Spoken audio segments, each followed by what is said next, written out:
time for a walk in Ramble on a beautiful, cold March day. Alone again because my love bug has the ick. Yuck. Oh, and happy St. Patrick's Day, people. So what do I want to ramble about today? I think I want to talk about RuPaul's Drag Race because I caught up last night and it was a good time per usual. So, this past week's challenge was the roast, and the guest of honor was none other than Alyssa Edwards. So, for those of who may not be up to date, we were at the top 7, and that was Jane Don't, Kenya Pleaser, Nene Coco, Juicy Love Dion, Darlene Mitchell, oh God, who are the other two? Mikey Meeks, and Discord Adams. How could I forget? So, like I said, the challenge was the roast of Alyssa Edwards, and they had to come up with their own set list, basically. You know, quick roast. And then also, the category for the runway was swept away. So, they had 2 things to do.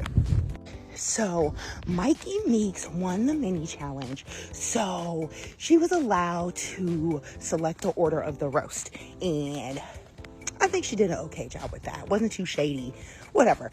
The thing with this challenge is, or a lot of the challenges, you think one person's gonna do great, and it's either that or the people you expect to do poorly do very well. So first up was Discord Adams. She did all right, but she got thrown off when she knocked over her drink, and she really didn't recover after that. But, you know, it was fine. I do wish I had that level of delusional confidence because she thinks everything she does is great. And if I had that type of confidence, I could take over the world. Okay, so I feel like Jane Don't went after Discord, and of course, it was great. Jane Don't reminds me of like Jinx Monsoon. She's good. I think that's gonna be the winner for this year, but we will see. Then after Jane Don't, we had Juicy Love Couture. Oh, man. God bless the baby. The inner saboteur is strong in that one. She was okay, but she just struggles with the delivery, and she just gets in her head, and you can see it. I think Nene Coco went after Juicy, and Nene was all right, but Nene doesn't know how to roast and be shady. She just be mean. So, that didn't go over well, but it was okay. Who was after her? I think Darlene may have gone after Nene.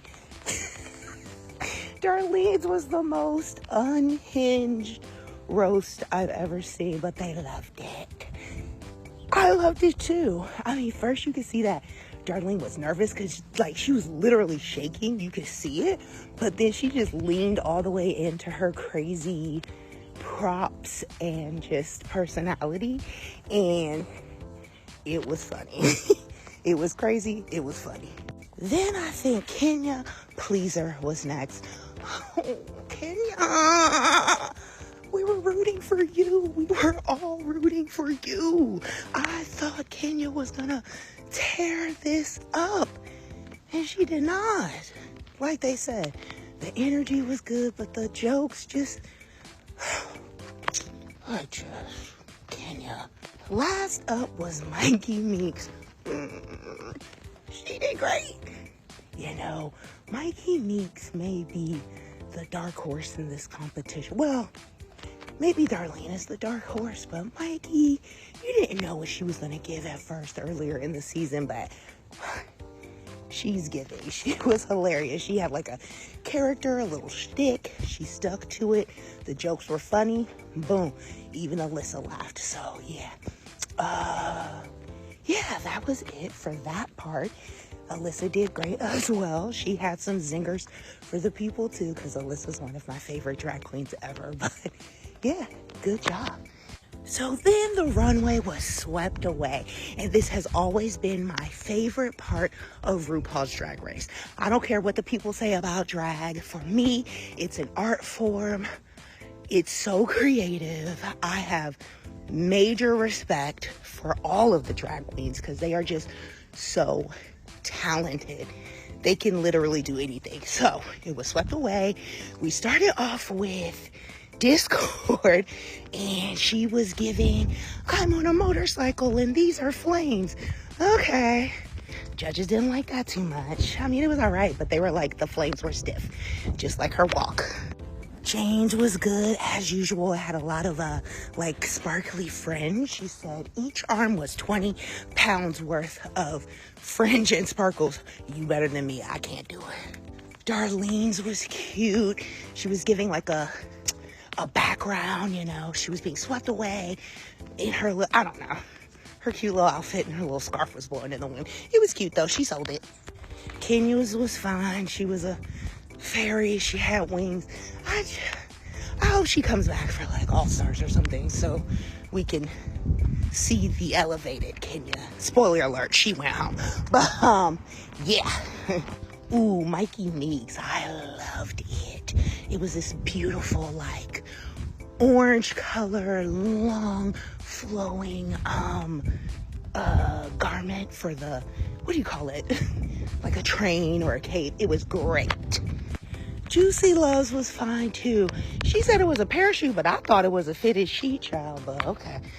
And then we had Nene Coco, and hers was my absolute favorite. It was this cute fitted dress. I think it was like velvet with some ruching, and it had a nice little train with some cute little fishnets and a garter, but I loved it. She was my top choice for the runway.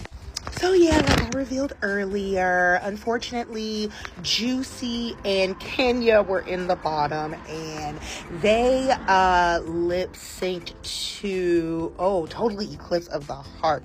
Now, overall, I think it was fine, but Kenya lost, and Kenya is now gone. So I was rooting for Kenya. I really loved the personality, and she just started to do better the last 2 weeks and then went back to the same little rut. So like I said earlier, I hope she comes back for All Stars or something like that, and I hope she has time to get refined and more confidence in herself, because like RuPaul told her on the runway, like, you have what it takes, you have it. You need to just basically talk to that little boy back in the day and just get yourself, together up here, and know that you are good enough, you are wanted, you are loved, you are beautiful.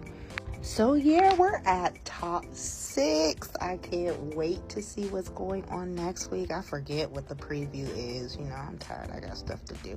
But yes, I am ready. And I think the front runners are Jane Don't and Mikey Meeks. So we shall see.